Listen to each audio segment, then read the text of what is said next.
Good evening. I am Deepa Mahesh, founder of Purna Wellbeing, and I'm very, very happy to be live on this page and bringing to you yet another Purna Wellbeing Samvada.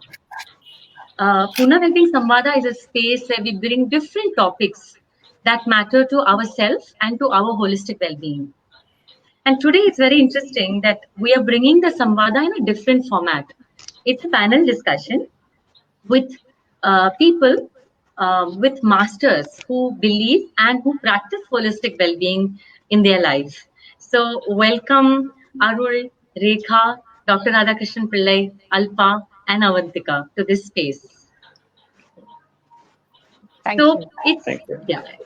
It's very special, you know, all of us are together. Each one of them, they're not just my well-wishers, but they're well-wishers of Purna well-being. And more importantly, they're all well-wishers of holistic well-being, and they all believe and are working towards spreading this cause in their own life, in their own spaces, and wherever they go to whomever, you know, they are in touch with. It's very interesting. I would like to introduce the panel in a very different way in terms of how they exist and how they came in touch with me in my life, how they came into my life. I met Dr. Radhakrishnan Pillai when I think I was 18, 19 years old. And he was my first teacher of Vedanta. We were in Chinmaya mission together. And he taught me, in a sense, he taught me holistic well-being. But at that time, I didn't realize it, only to lose it physically, emotionally. And now I realize what I received back then. I think after him, I met Avantika when we were in our expressive arts therapy course together. And I used to be scared to use art because I had bad memories when I was in school. She was the one who connected me back to art. So thank you, Avantika. And that's very special for me because today that's my language. Then I met Rekha.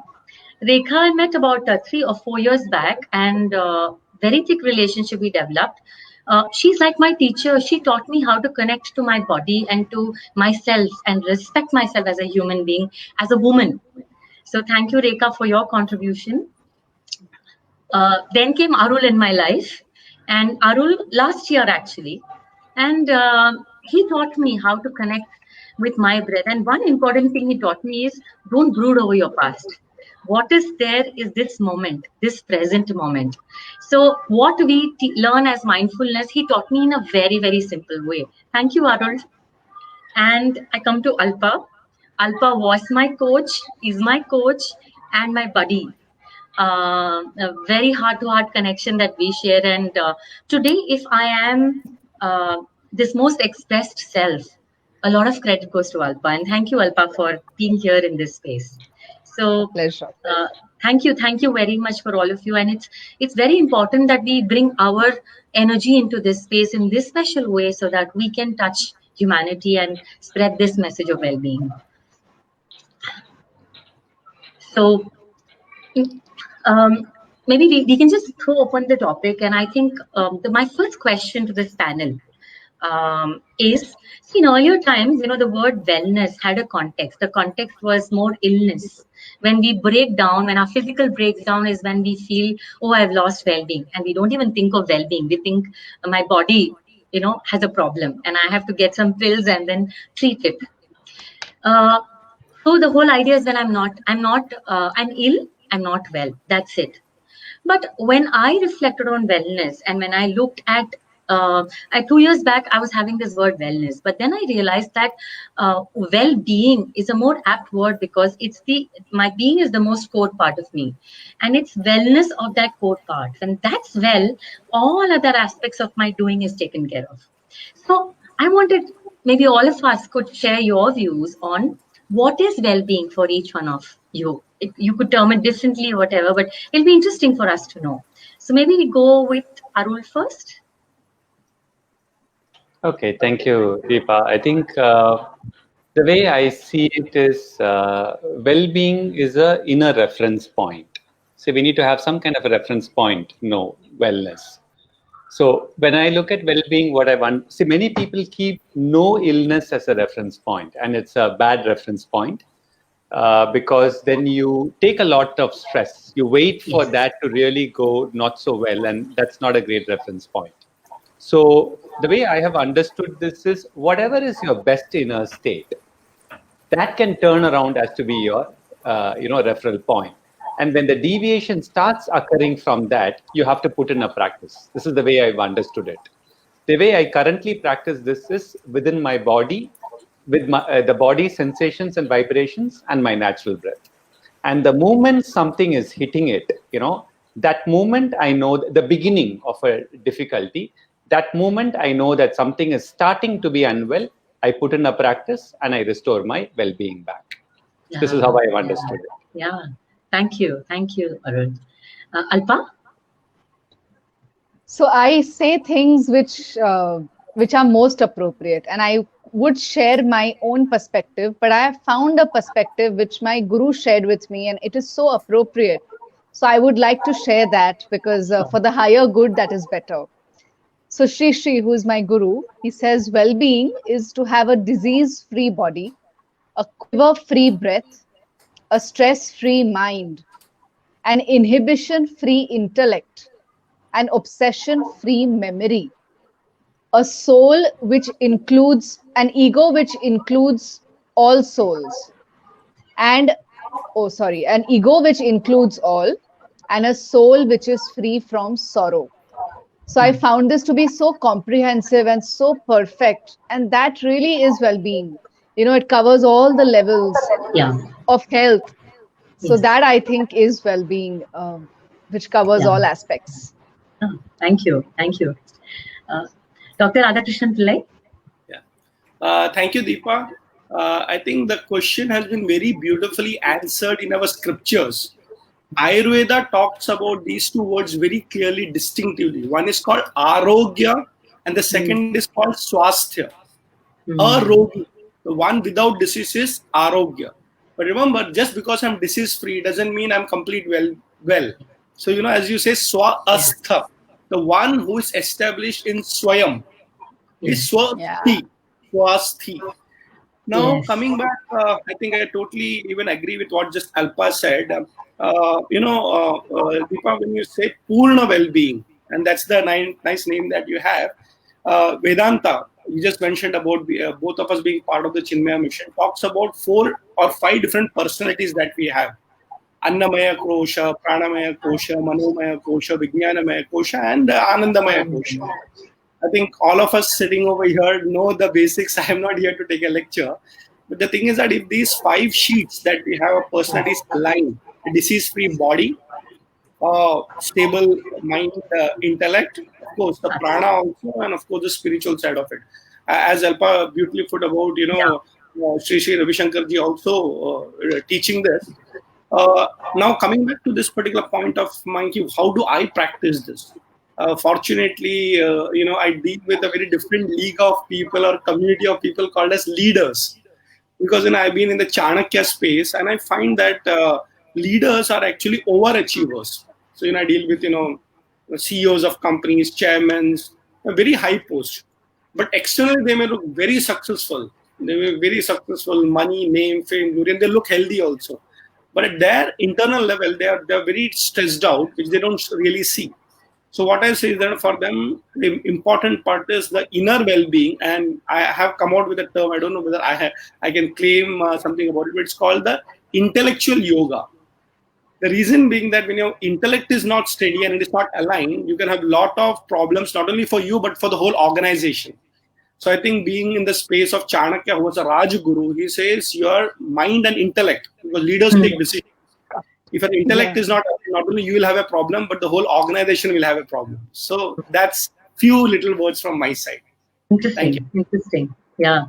Rekha, what's your view? I mean, I resonate with almost what everybody said. And to add, like for me, like swasthi or health or wellness is flowing in alignment with nature and the universe.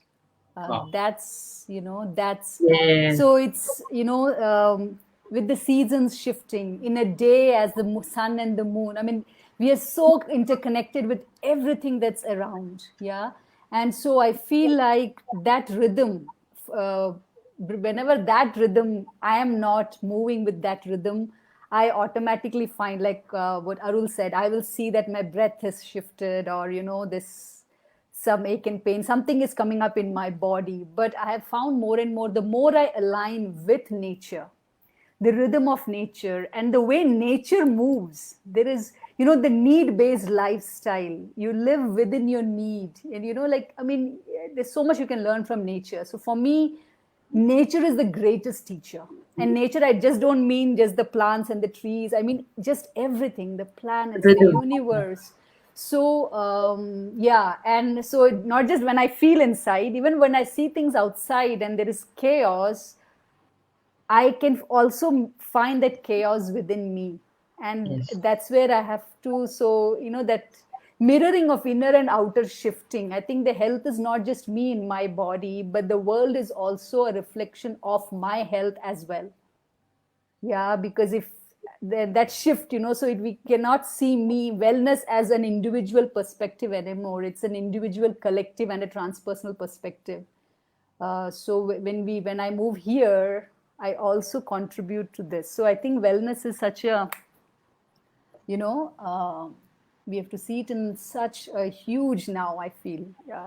It's not just me, but all of us, everyone, life itself. So yeah, so rhythm and alignment with nature, that's how I Yeah, believe yeah. for me. So beautiful, such varied perspectives. Avantika? Yeah, I think I agree with Rekha, and just taking from that further, that the sense of vitality, the sense of having energy, experiencing life as a creative being, and that would mean in rhythm with the environment, in rhythm with yourself, in rhythm with the ecology around, and really this, bringing more consciousness to how one is being in the world. Uh, to me, that is a sense of well-being, of being well, of feeling well, not just the absence of any kind of illness, but really a sense of something more than that, which is the sense of energy, vitality, drive, uh, and looking forward to waking up every day, and Yeah. having that sense of hope. That for me is well-being. Beautiful, beautiful. And if I were to look at all of this together, the when the pandemic hit us in March, just when life was flowing and settled, and all of us held our perspectives of well-being or status quo, everything got disrupted. And I think it took a couple of months to even figure out what just hit me.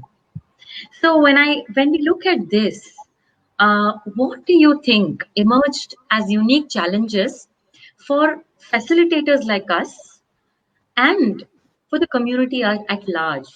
When it hit us as a facilitator, I found more and more of my clients and well-wishers losing their jobs. And for a minute, as a facilitator, it took me some time to even adjust and accept the fact that, oh my God, my loved ones are losing their jobs, or they're also scared. My parents were very scared that what if the pandemic hits me? So, and when parents are scared, it just hits because we love them so much. So, what happened? What did you perceive happened to people around you, to yourself? How did you manage? How did people around you manage? And I would direct this question to Dr. Radhakrishnan Pillai. Deepa, thank you so much. It's a very nice question, because when the pandemic hit, it did not hit me, but being a public figure, it was like, hitting so many people, and I had to find a solution for it. Because it so happens that, I'm with the Mumbai University, and you have a lot of students. I'm a public writer. So suddenly all these web conferences, everybody started telling me, how are you going to handle the pandemic? Please give suggestions.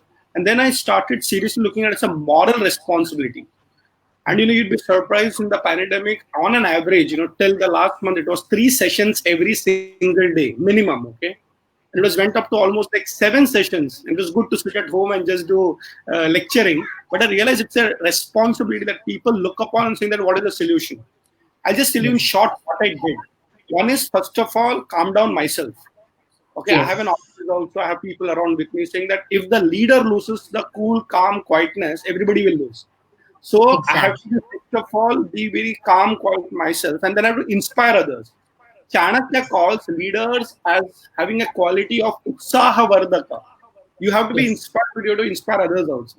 So I came out with 2 formulas which I used in all my sessions, including some of the articles that I started writing in the newspapers. And the first formula is that to tackle the pandemic, which is P, you need to have 3 P's. And that is, you need to be positive, you need to be practical, and you need to be prayerful. So P is equal to PPP. So, it is a reality, but you have to be positive, you have to be practical, because some of them were losing jobs. So you have to manage finances, cut down on expenses, talk to your family members, spouse, and saying that, listen, let's, practically work it out. But you have to be prayerful because there is no solution. And the second formula that I came out with 2 Sanskrit words. I love this word, words in Sanskrit, as I told you, swasthya and arogya. So I came out with 2 Sanskrit words saying that manasthiti and paristiti. Saying paristiti for everybody is the same. Everybody has to go through it, whether you're sitting at home or sitting abroad. But what is important is to have the right manasthiti. So what I realized is that if you can keep the people going on, and believe me, I'm so happy at the end of it, so many people came back and said, you told us what to contribute sitting at home. And I said also that if you can't go out, at least you can go in. If you can't go out, you can go in. I think this was the most spiritual experience I think all of us had. So I think we can't complain. Whatever is going to happen is going to happen. I did lose some of my, near and dear ones, as Ankar Rindani and some of us. But what I'm saying is that you still need to have a smile. You can get hit by it, but you have to inspire others and be inspired. Absolutely. So bang on. If you can't go out, go in. And I know each one of you did exactly that and led your members, led your coaches, and led your people inward. So let's hear from Rekha. How did I cope with it? How did I see people cope with? So, for me, I feel like for the last more than 8 years, my core 2 words that I've been saying on my work is slow down. Wow. This is what I have been saying because my life, I had to shift radically from a high-paced corporate life to what I do today. And so it was like just slowing down and align with nature, I see myself as a leader, but I also see that a solution is built into every person. And every person has a very unique solution. But nobody has the time to listen to their own solution. So we keep listening to others to tell us my solution that fits me. And I feel COVID really took away all our coping, took away all our crutches from people. Like they took away, all that we relied on, so that, you had to find something in your own self that you could hold on to. And I still don't know. For many people, I live in my apartment, so when I go to the shopping, I see people buy food. And that I've seen in the last 2 months, and that, snacks, what people eat, And so a lot of things. So I feel like right now, people are still in their coping strategy. I feel more than 80% of people are still they're still not out. So I think the next wave after COVID is, even when COVID ends, is our whole health is going to get messed up. This is, I feel, the wave that's next is a huge illness wave, because people are eating habits. So these are things now you cannot suddenly shift. If, when trauma is alive, it is very difficult to shift habits. Yeah, because your go-to becomes food, your go-to becomes binge watching, television. Television, so it's interesting. So in my network, of course, I work with whatever I do, I bring it.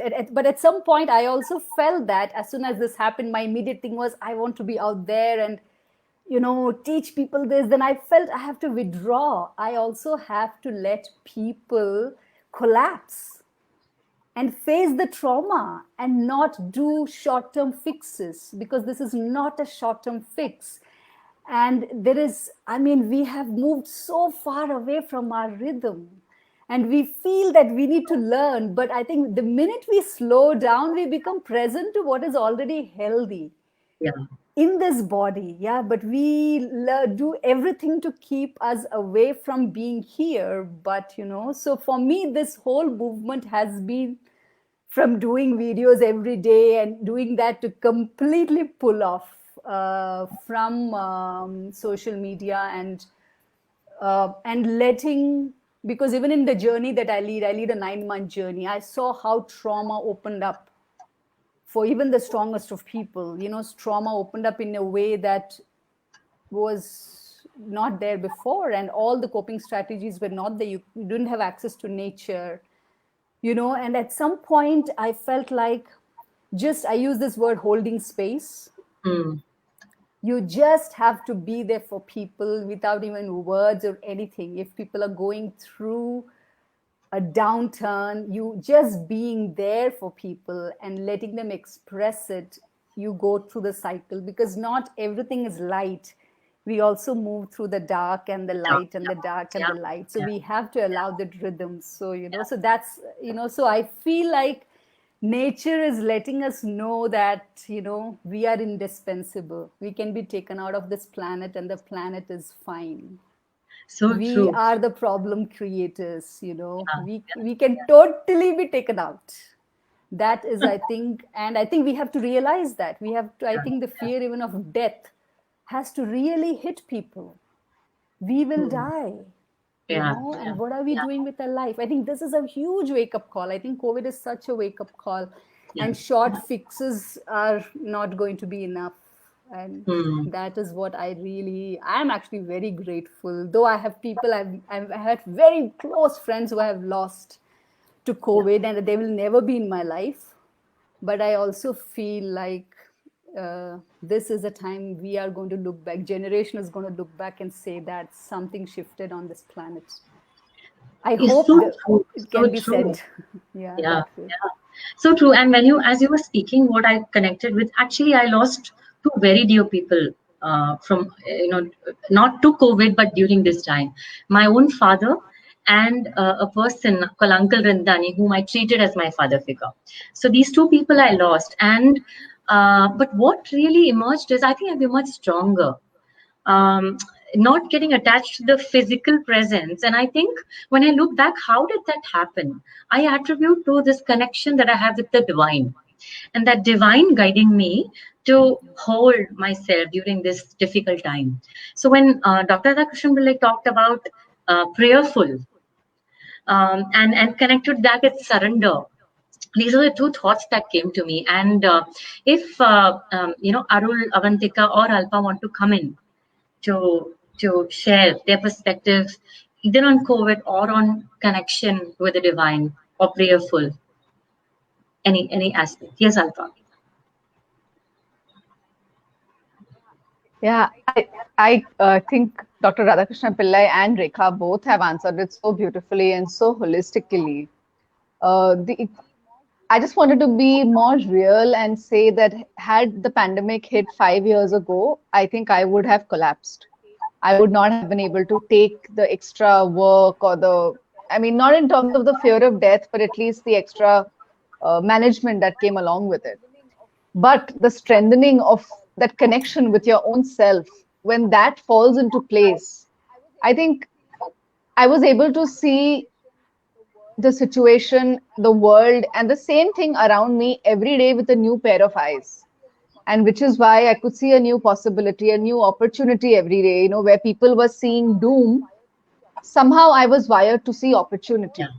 And I think for all the people who were able to do that with the connection with themselves and see opportunity in this, to go in as well as go out more. And you can go out more only when you are anchored strongly in yourself. So my work has been far more busier than it ever was. But the power and the strength to do that came from my anchoring inside. So I think that's something, irrespective of pandemic or no pandemic, is we all should work on, is in our own body, our own mind, and our own strength. because finally we have to be ready for the road. Yes, The road is not going to be absolutely. ready for us. Absolutely. So this has been as Rekha rightly said, just a wake up call Yeah. that this is the time to Yeah. really anchor. So connecting with what Rekha said, and now where Alpa left, what are the early signs of lack of well-being? I wouldn't say illness, illness probably you see it last, but what are the early warnings or early signs? And maybe Arul can take this question. Yeah, so clubbing it with the earlier one, see, one of the things I'm quite happy in the last few months is that even people, for the slightest sign, who used to run to a doctor, a good majority of them are learning how to heal themselves with their body because of fear, in one way of speaking. This is phenomenal to me because all along in my own, I've been interested in the body for long, and in the last 1.5 2 years, that's my area of research. The body knows to heal, okay, and Yes. I think many of us have also said this, but we have all been, each body is unique, so we can never come to say that these are the signs of not wellness. Each body is unique. Now, our bodies are so acutely sensitive that if one is aware, you take a spoonful of food, even before putting it into your mouth, your body will give a signal if that food is not good for you. To that extent, the body is sensitive. Now, that is what is needed. So the answer to your second question, from what I've understood, is every individual should take that little bit of time instead of running to a pill or a doctor or even a facilitator or a psychologist, to hold on and see, hey, what's causing this and what is shifting. Okay, so the way I've learned to work on this, the slight thing, catch it in the beginning, is what I've learned. So yeah, so for example, for me, the work with flowers is something that has really opened the ground for me. Earlier, I was using flower essences. In the last 1 year, I'm directly learning it with the flowers. And on a different context, so even for the eyes, and directly connecting with the flowers seems to help. Mm-hmm. Now, you'll have to find your own thing. So the beginning of discomfort act, find out small things that is restoring you to your normalcy, wellness, vitality, freshness, etc., and incorporate. It could mean flowers, it could be natural breath, it could be a book, and there are hundreds and thousands of ways to do it. Yeah. Rekha in her workshop asks us to get that one thing, that helps us restore and stay stable. Dr. Radhakrishnan Pillai, would you have anything to share? I think I just want to add on to what Aru rightly pointed out. And, Deepa, we were discussing also this word called research. That's the idea. And you pointed out something about this, that every human being is unique.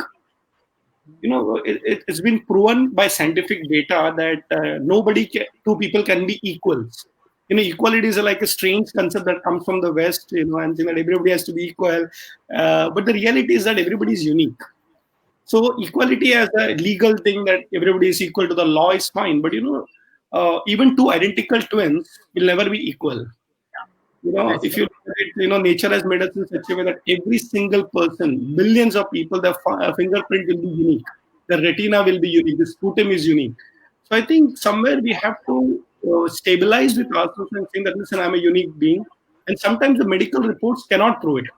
Because, you just put everybody into a parameter and say BP level itna hona chahiye, body mind index should be like this. It's not true. Sometimes we get frightened by comparing with somebody else. So I think what's very important is that, instead of doing research outside, get about sensitivity inside. Absolutely. Okay? So it's not about comparing data, analytics, what's happening. Everybody has to come into this. Even the pandemic has proven this, that, the same virus can actually get affected to a 104-year-old guy and come out very fit and fine. Yeah. At the same time, somebody who's young can pass away, But what is important is that the inner thing has to be aligned with the total universe. Yes. I think that's my input to what Arulji said. Be sensitive. You have that thing in you, the sixth sense, to tell you this is for you and this is not for you. And if you can get that aligned, I think we are perfectly well. Exactly. And isn't it interesting that even to get that alignment, there has to be inner silence, what Rekha was talking about. Rekha, would you like to add? I would like to introduce this word, which is, I think, for both what with Arulji said and Radha said, safety, feeling safe. I feel wellness is very deeply connected to a person really feeling safe. Yeah, and safe, not just safe in the body, safe to be who they are fully. And I feel we don't have enough spaces in our society where a person can fully feel safe in who they are. They can show us with a face of feeling very happy, and because they know what, sometimes even what a therapist wants, a client aligns, especially in India. I see that. They try to make the facilitator or the client, the therapist happy for that. They want to be good, they want to be nice. Yeah, that means they're not feeling safe to really let down all their masks, let down all their guards. So I think to really, for someone to experience wellness, feeling safe in the way that they need to feel safe, not in the way that safety for each one of us will be so different and so unique.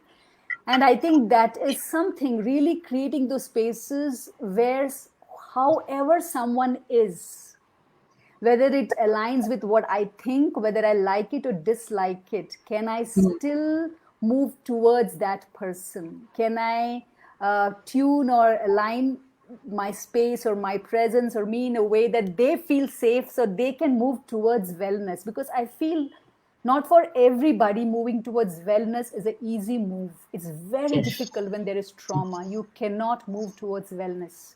Yeah, so I think feeling safe, and we have this vagus nerve, which is now so popular. And 24/7, the role of vagus nerve is only this, to check, am I safe? Am I safe? It's an autonomic nervous system. That's all it does. And when you're safe, only then the frontal lobe of your brain, which can, cognitively understand anything, is even aware, is even present. So when you're not safe, you are not really listening. You can say the greatest of things. Or freeze. Yeah, or faint. Freeze, faint. Faint is the last. Yeah. So I think even wellness, to even cognitively grasp wellness, our brain has to be online. And when trauma is there and people don't feel safe, their brain is not online. They're putting on a show for us so that we like or we feel nice, as a facilitator or trainer. So I think this is something to really, I feel safety is a word that I would like to bring here with wellness. Yes. So going to Avantika, you talked about well-being as vitality, about that sense of aliveness, waking up in the morning. What are the early signs that you would say means, well-being is compromised? What do you think are the early signs? I just want to check if I'm audible, because I think the internet has been going a little bit in and out. Okay, all right. So I think, early signs of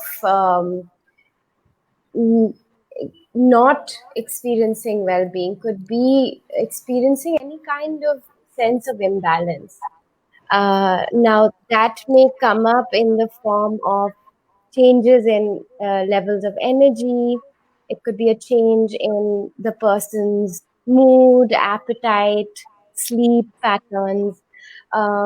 Even simple things like, withdrawing from social connection and relationships, and isolation. All of these could be signs that something doesn't feel okay.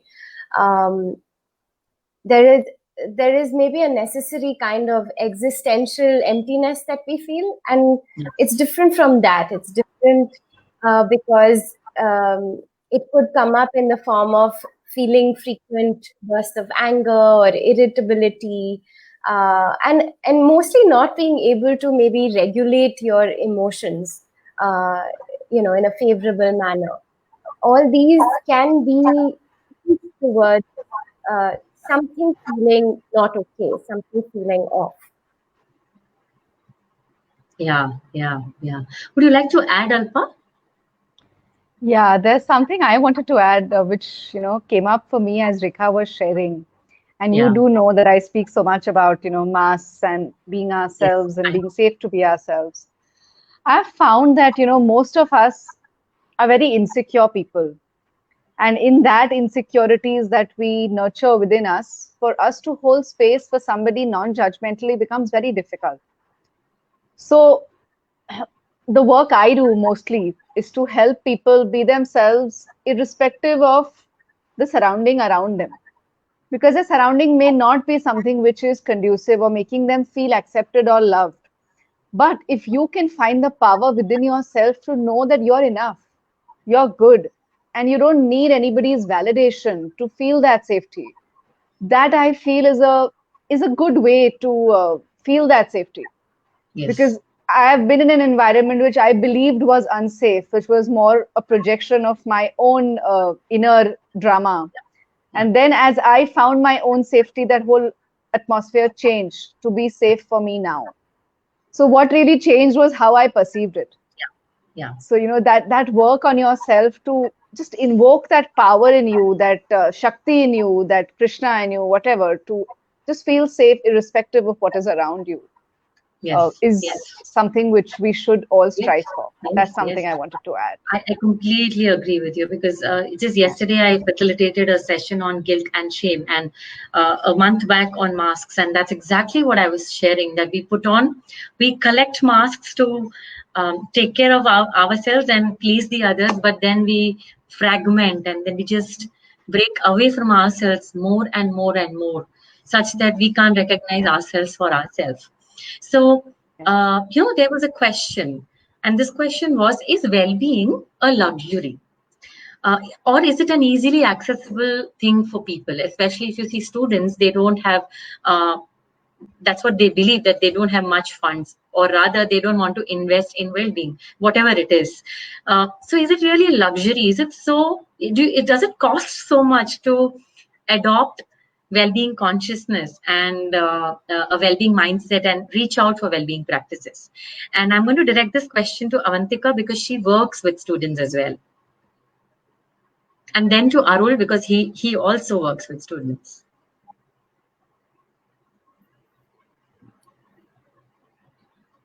Avantika? Not sure if Avantika is heard because she's not moving. I can see. Avantika? Avantika, can you hear me? Eyes Yeah. are moving, but Avantika, question was to you.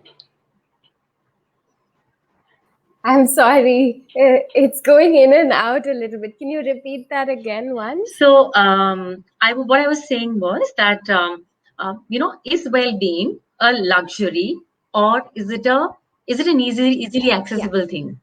Especially when we talk about students, students think they can't afford much, they can't pay, or rather they may not want to access well-being. Whichever the case is, let's demystify it. Is it really accessible, or is it a luxury?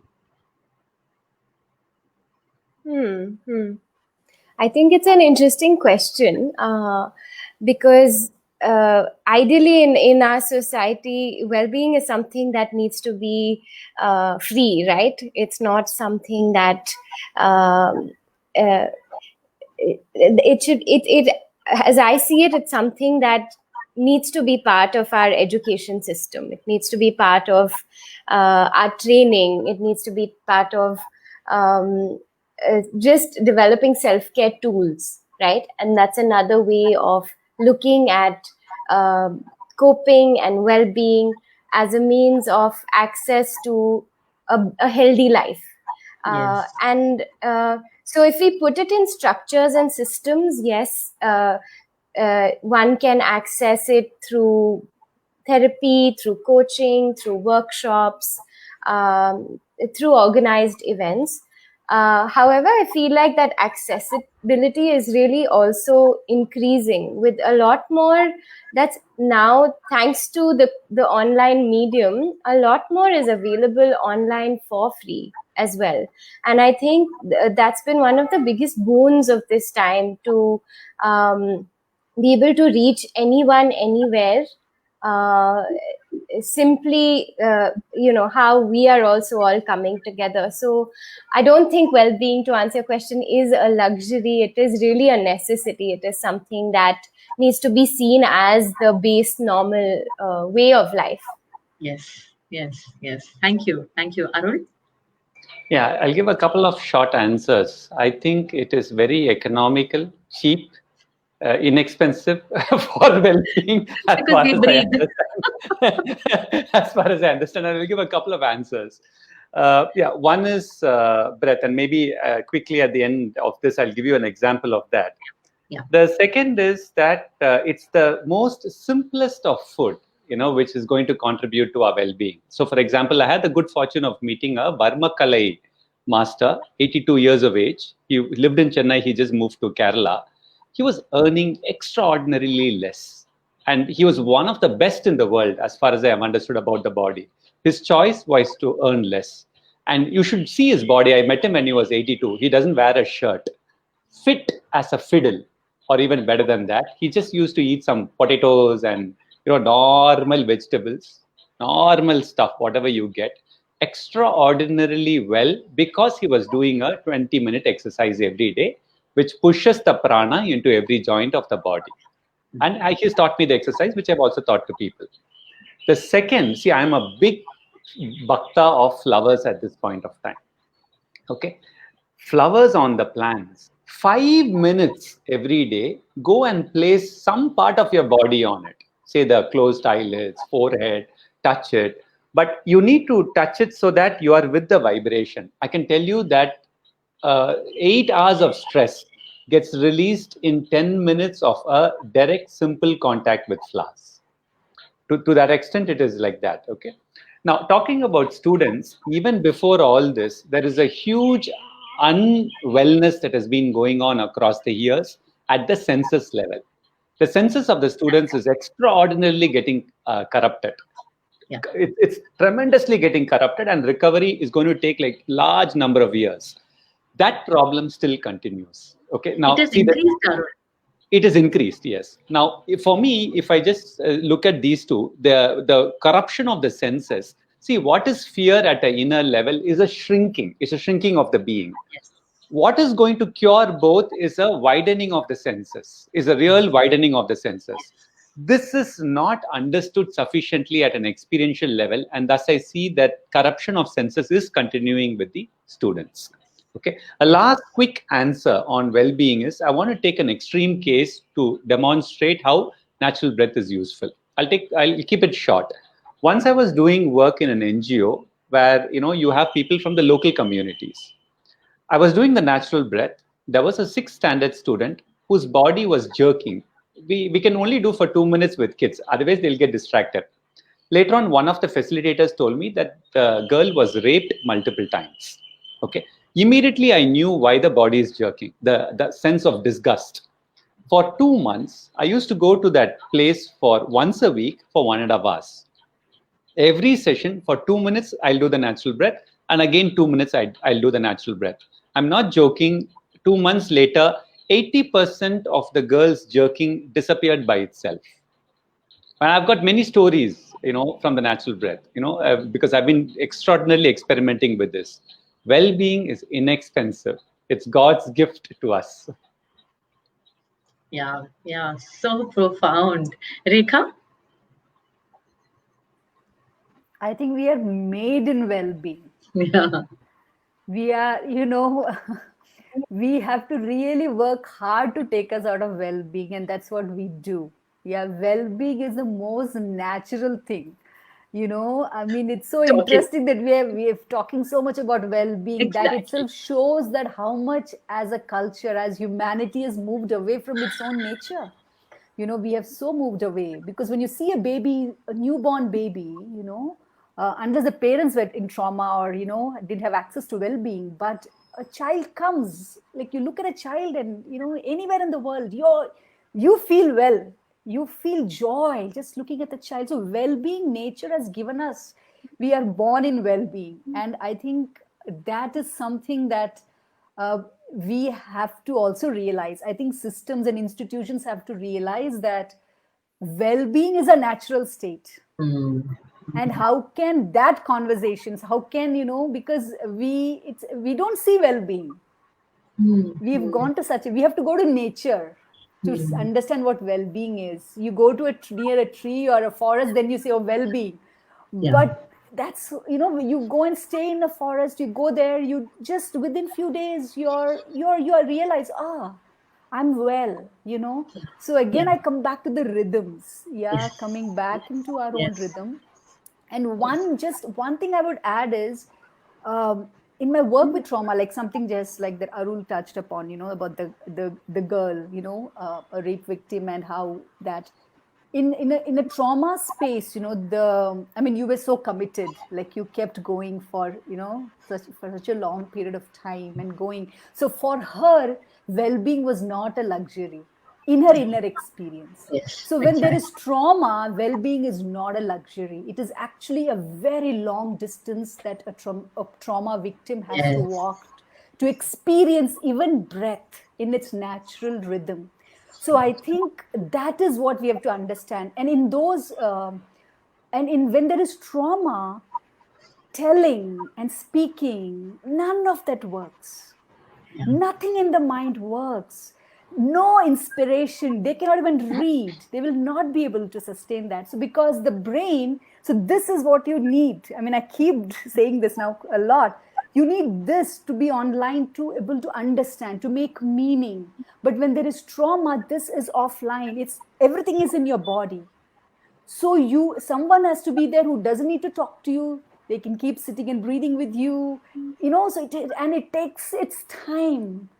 Sometimes it can take a year for it, but our brain and our body, our wellness will come back. But for many times, for that client or for that person, wellness is not luxury. And many times I feel mental health practitioners do not understand that. We don't. We feel it, you breathe, come on, do this. It doesn't work like that. It takes time, and it means being very patient and just being there again and again and again. It takes time. And sometimes so it's also safety. Safety, again, coming back to that. Coming back to that. Yes. And which again, if you just find one person where you feel safe, or one space, like what Arul was saying, she felt safe, that restores well-being. And that's there for the rest of her life. Beautiful. So Alpa, would you like to contribute to what practices, what's your view on this? I wanted to again say one thing which I again heard from Sri very early in my life, which really stayed with me, is first a man will give up his health to get his wealth, and then spend the rest of his life spending his wealth to regain his health. So that really stayed with me to keep me on track of, my own well-being, because I heard it so early. But I think in today's time, well-being is a matter of the choices you make. Today, you can choose to pay for a yoga class and not do that and go and choose to pay the doctor later on, when your joints are paining or you put on weight. So it's also where you choose to spend the money. Today, you can spend on a burger and then spend on medicine. Or today, you can spend on organic food and then save that money which you pay to the doctor. So finally, we are paying a price either way.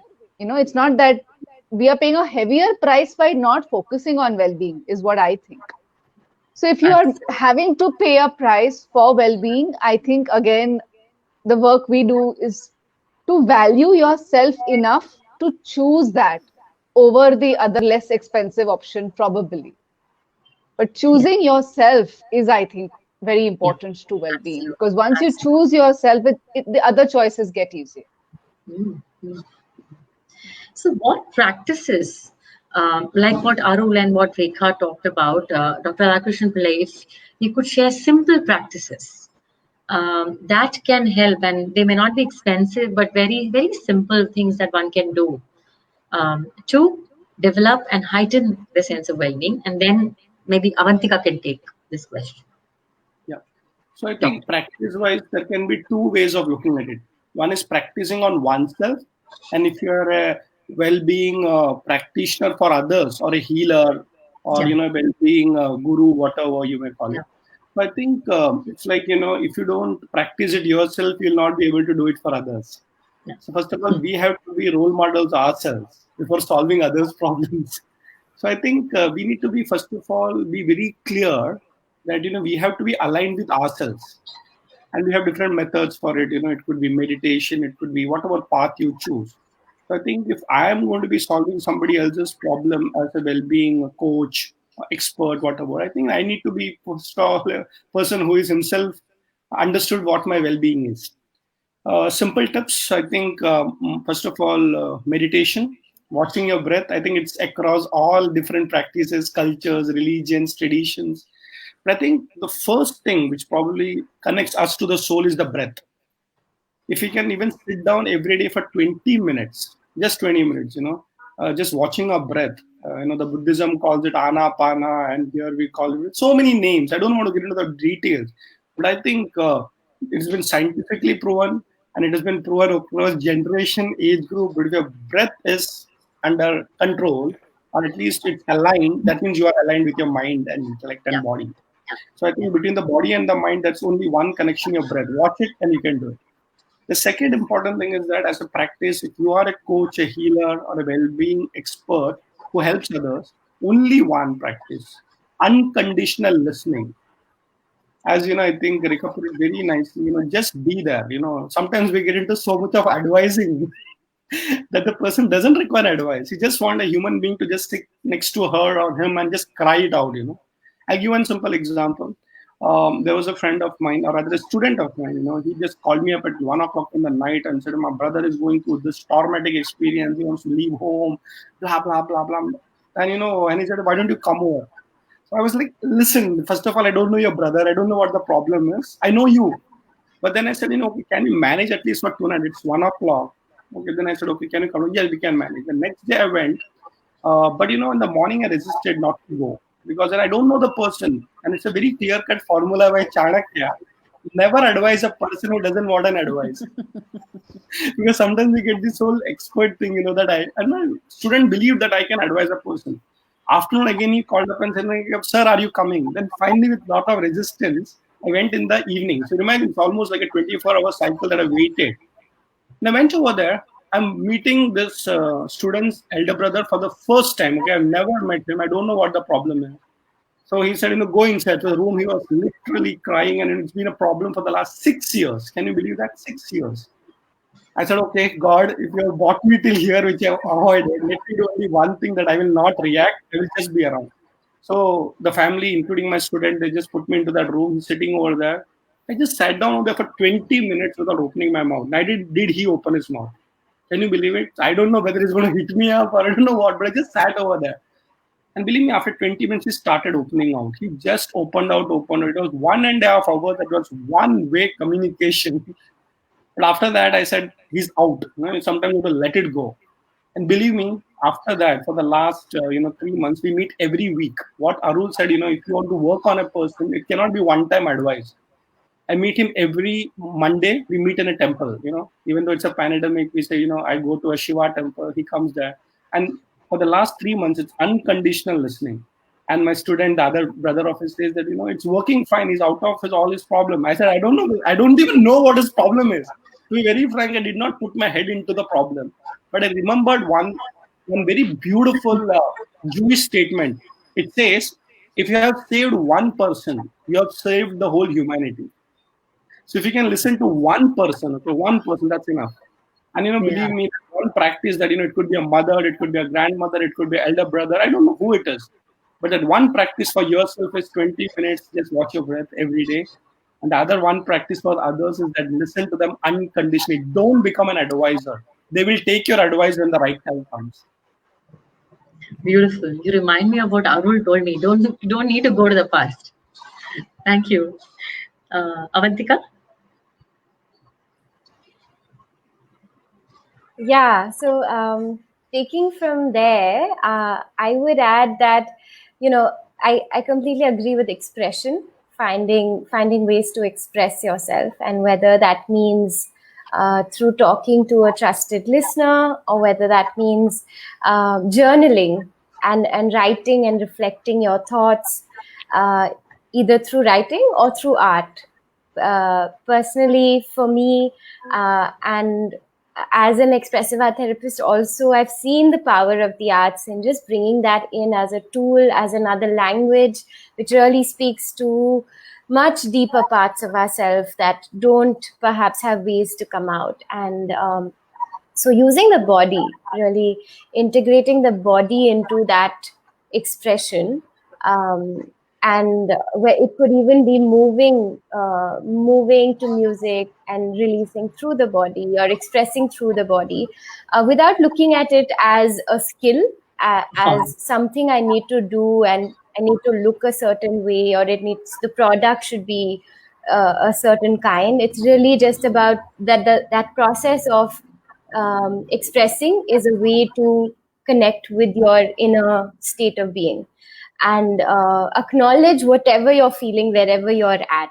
So that kind of acceptance and integration that comes with expression. So I would say expression as one practice, and all kinds of expression. And the second I would say is offering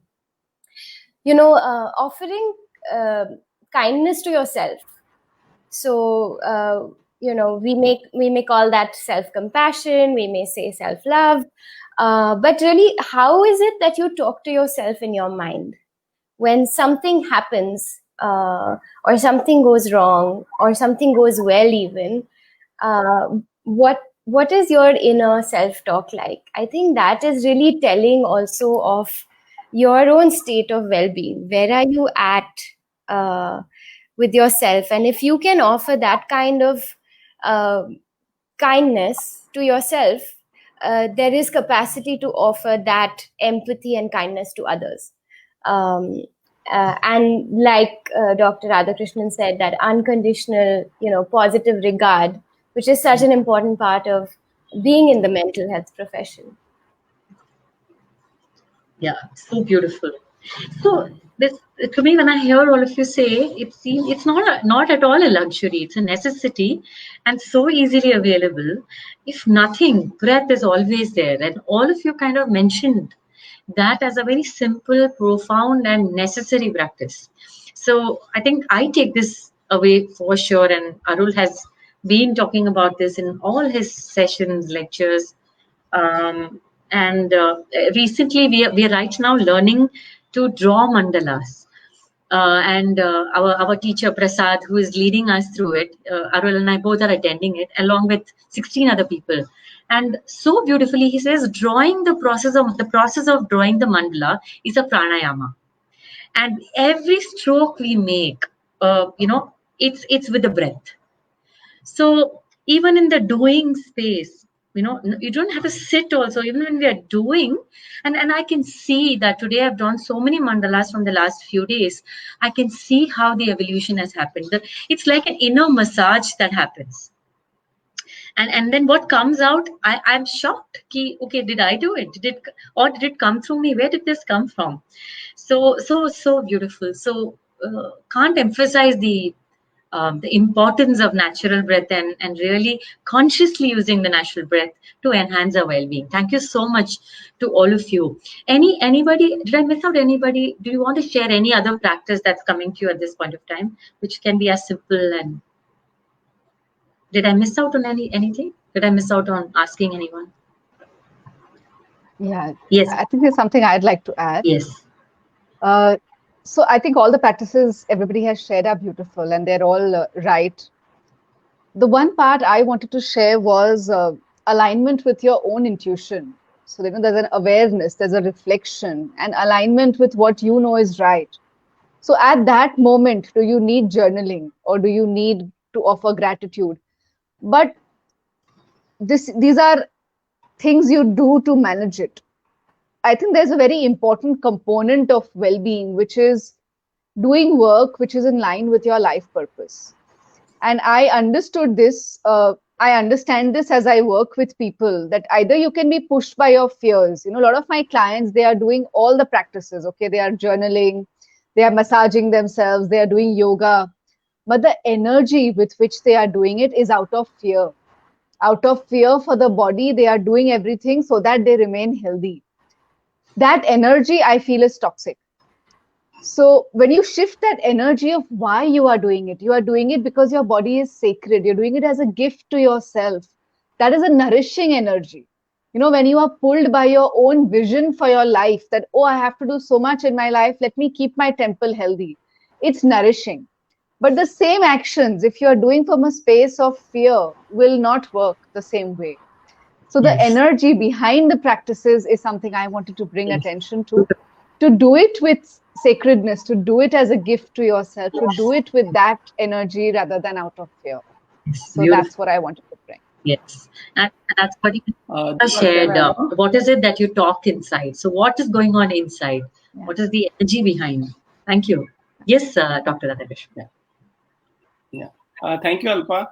From a practice perspective, I think it's very important that as well-being practitioners and in the profession that we are, we also need to have our own gurus.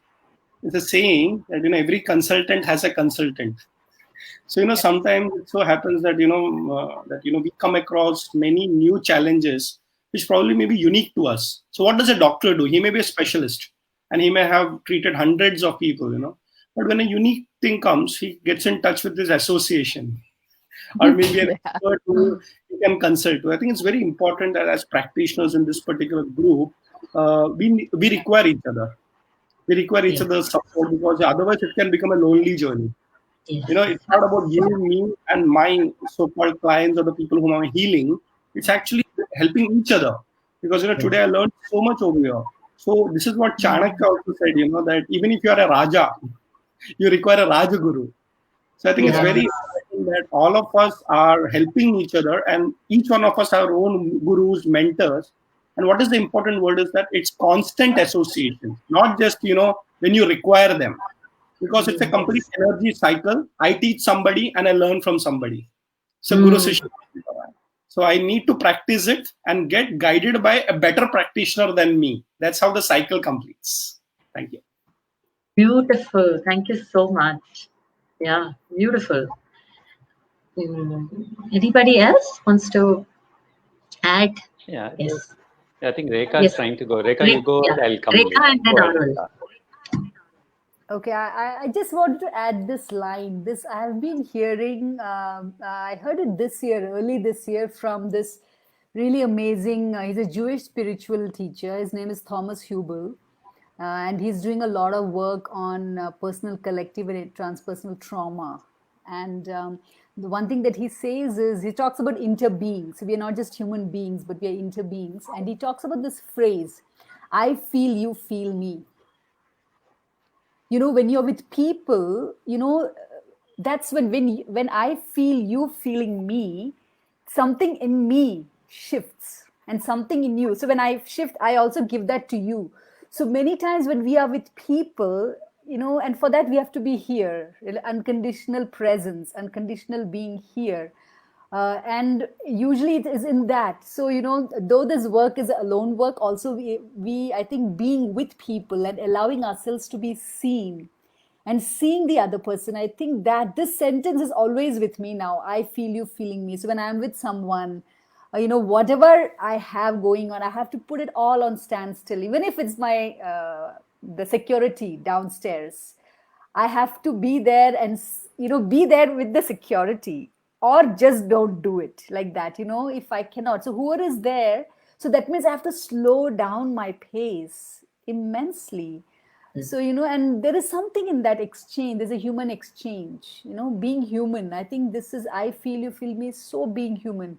I think we have to become, I think we all have to start also being one human beings before we are leaders and teachers and trainers and facilitators or prime ministers or presidents. I think we are all human beings. If anything, COVID has made us all realize we are all leveled to the same, and I think that is very, very important, to be who I am and, in my right place. Yes. And to be available. Yeah. Yes. Beautiful. Thank you. Arul? Thank you. Thanks, Rekha. So I just want to point out that sounds is a fantastic medium for well-being. It hasn't come today, but I'm also not too strong yet. I'm working on it, but I just want to share a couple of quick examples. Last December, when Deepa was organizing the festival, there were two young people, a boy and a girl, I forget. They actually did a 30-minute session using a lot of instruments, sound healing, okay? Now, I have gone for some, but this guy was using a lot of wind instruments. and I could penetrate into my body only to a certain extent. But that day, I mean, I half followed his instructions and I half was going into my body. When he was playing the sound instruments, I could feel that I could penetrate far more into my body, which I could not do earlier. One example. Later on, sometime in Jan, I had the good fortune of being in somebody's room where he was playing about the singing bowls. He was using about 10 or 15 intuitively. He played for 20 minutes and I was just like that for 40 minutes. Again, I could feel that a different experience. I could call it a spiritual experience. Recently, a couple of times when I was working one-to-one, the person was not able to penetrate into an entanglement. Off the cup, I tried sound. Okay, and what I'm realizing is the sound rightly emitted into the same frequency of that seems to be scattering the entanglement. Okay, so the sound is a very, very powerful well-being tool, but for that we have to follow the basics. We can't just do things our way. There's a lot of discipline that is needed on that, but I think sound is a fantastic well-being tool. Yeah. Yes, Rekha. Just add to that. Actually, it's very powerful, Arul, that you've brought, because I feel sound. I've been part of many shamanic ceremonies in the US, especially with the native elders, where they use drums. And they can, the very simple drum beat takes you to the theta wave. It opens you up into it is so constant. Like I have had experience of just completely transcending. I'm there and I'm not there, I'm somewhere else. And I had this very powerful experience of an entanglement I didn't even know I had. And it got taken out of me. And it was just because of this sound. So I think in native things, they use, indigenous, even in India, indigenous tribal people, they use drums. And I have been part of drum circles where cancers have got cured. Tumors have just got cleared because of the drumming and healing. So I think sound is, I think that it's there. It's the voice has come here. It's good that it is there. That is a very, very powerful tool. And sound therapy, expressive art therapy, even I'm sure Avantika also knows. And sound therapy is a huge thing in the US. There's a huge research, even in Europe, on sound therapy and healing in trauma. Yeah, when we practice eurythmy, sounds and the resonance of each vowel and each consonants, it does something to us. Our gestures move and there is a healing impact. And they use this for therapy. So we have it's a lot of, it has got its own research and studies behind it. But thanks for bringing it up, Arul. Arul, in most conversations you bring it up, and thank you. It just deepens my belief that yes, I have to go there deeper. There are so many practices, and there is so much to learn that I think one lifetime is not enough for me, at least, if I have to be in this, and I am in this well-being space. So I'm sure I can see all of you nodding, and I think all of us agree that there is so much to learn. And one of you shared, I think Alpa always tells this to me. We can lead the client as much deeper as we have gone ourselves. So, and I so much believe, because the same practice I was doing 2 years back and I'm doing today, it is far more easy. The being is different. So I think what Radhakrishnan talked about, the practitioner, well-being for the practitioner, and what inner talk are we doing with what energy we are presenting ourselves. I think all of us, what we are saying, it just leads to one space. We have to, it just reminds me, when we go on the flight, we say, wear your own mask before you make your family wear, or whatever. I don't know the exact words, but it's like, we be well, we practice, we choose our practices with intuition and attention, and do it consistently, rhythmically, stay aligned with nature, and then the others will gravitate towards us, and then we share with them without advising, as you said. They will make those choices. Beautiful. Thank you so much. I think this was so amazing. I think we're coming to the end of our discussion, and this one last thought and question that I wish to ask. What's your vision in terms of well-being? How are you already contributing it in your current practice? towards well-being in the community. And why I'm asking is because there are viewers, there are people who watch it now and or who watch it later, and maybe they can reach out to us and they can be a part of our initiatives. So maybe first Arul can go. Fortunately, unfortunately, I'm giving a personal answer to it because that's what is living to me in this moment. And I'm just choosing, it's a personal answer. Yeah.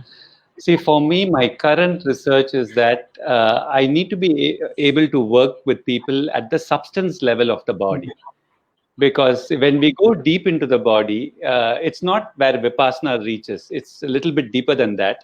There is a certain substance of the body, and the moment you touch it, something seems to happen, which is like restoring things back to its potentiality. But I don't have any guidance much on that. It is just that I've accidentally, touched it once or twice. So, but to make it a little bit more broader, as many of, as Rekha said also some time back, many people address body work from the mind. So the first vision I have is please be aware of the body. That's a basic vision I have. Please be aware of the body. That's one. But a personal vision, and I'm also sharing it here because sometimes when I share, somebody will come and tell me you can learn from this person. So I want to learn how to go down to the substance level of the body, which is going to form my future work. So this is my vision. Beautiful. Thank you. Rekha?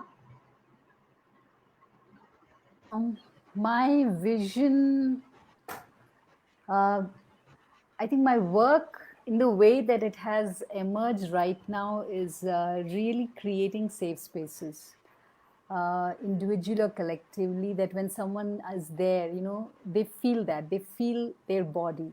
So if you come to my work, your brain, you cannot rely, your intellect is not going to be a tool. You will not be able to be here.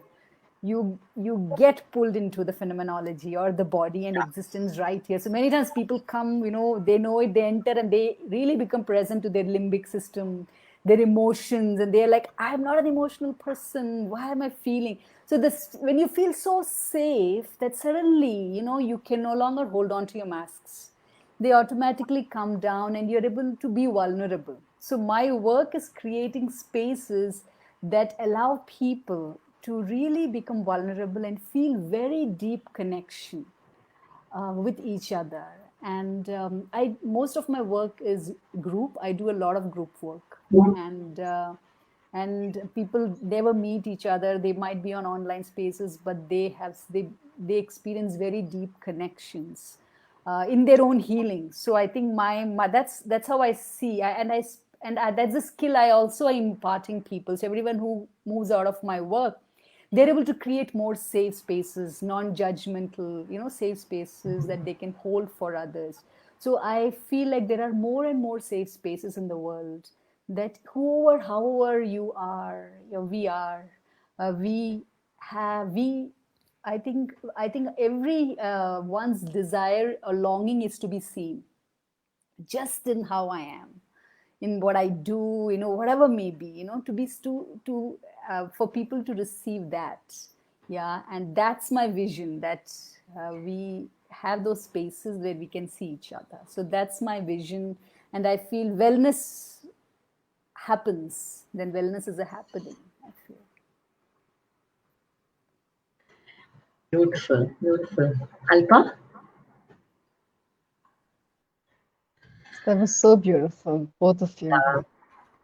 So my vision really is that I would like people to be able to show up fully, authentically, in their most glorious and their most magnificent self in all their interactions, at work, in their relationships, and for themselves. So that really is my vision. And the way my work has come up is I found that I help people shift their own mindset, the quality of their mind, the quality of the conversations they have with themselves about themselves. And shifting that emotional landscape within them, I'm able to help them see the world differently. So, the world outside is a reflection of your inner world. So the inner world, the inner transformation, the inner redecoration is what I help people doing. and I found it a good way. Maybe that was my journey, so I know how to do that well, and therefore I do that. I'm still learning, but Yes. that's something I do, help people redecorate their inner world so that their outer world then reconfigures itself. Beautiful. Thank you. Doctor? Thank you. Thank you. Fortunately, my vision has been clear for a long time. So I'm in the space of leadership, and I have realized one thing that the ideal leader in our country, our culture, is not just Raja but Raja Rishi. So that's the kind of leadership that we look upon. If you look at a person like Mahatma Gandhi, I think he was not having any political post, but we consider him as a spiritual Mahatma. So I think what does this leadership quality in you makes you an ideal leader, and that's where I train people also. Saying don't be just a leader, be a spiritual leader. And spiritual leader doesn't mean just being a spiritual guru or a swami, but the idea is that whatever be your profession, where you could be in the corporate world, you could be in an administrative system, you could be a political leader, a business leader, or an NGO leader. You need to have that meditative mindset. And what I've always believed is that if you have 100 people to train, it's better to train one person at the top. And he will make sure that the 100 are aligned to him or her. So I think my personal mission has been that, train leaders at the top, they will take care of the organization. And imagine, it becomes a culture of the whole group, the whole organization or the whole community to actually being totally well. Since it's the last question, always we end up with this prayer, Sarve bhavantu sukhinah, sarve santu niramaya. Let everybody be well, complete well-being. That's the prayer. And I think leaders, if they inculcate that, I think everybody will be well. Yeah, beautiful. And we're all leaders in our own space. Yes. So yeah, beautiful. Yeah. Avantika?